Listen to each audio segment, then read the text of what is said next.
Good morning and Assalamu alaikum. My name is Kashmala Fakhr. Welcome to Info News Network. A very happy International Migrants Day to every one of you. International Migrants Day is observed on 18 December every year. It is a day to recognize and understand the efforts and contributions of migrants worldwide. A migrant is a person who is moving or has moved across international borders or within the state away from his or her own place of residence. But there are both regular and irregular ways of migration.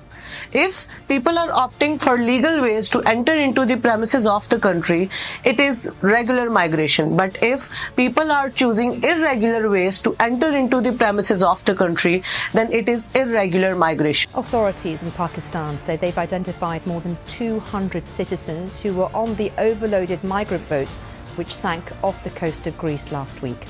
The boat went down about 50 miles southwest of Pylos last Wednesday morning, according to the Greek Coast Guard. So far, 82 people have been confirmed dead, but the UN estimates up to 500 were on board the vessel.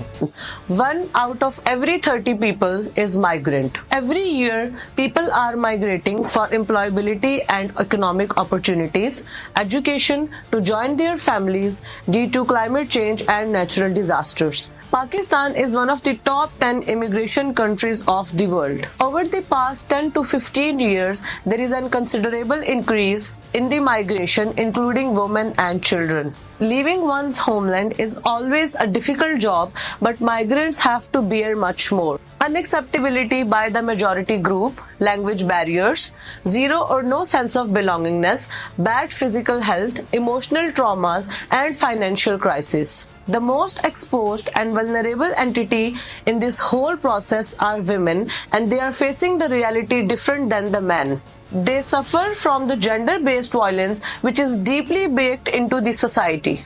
Women with their poor health are managing the work and taking care of the well-being of the whole family, ignoring her own self. The voices of the woman are ignored in the whole process of migration. She may be pregnant or she might be giving birth in the whole process of transit. When it comes to migration, policies must be gender neutral and must be sensitive to the woman, so it can occupy the woman and the needs of them. People should opt for safe, legal and regular ways of migration rather than risking their whole life for a better future.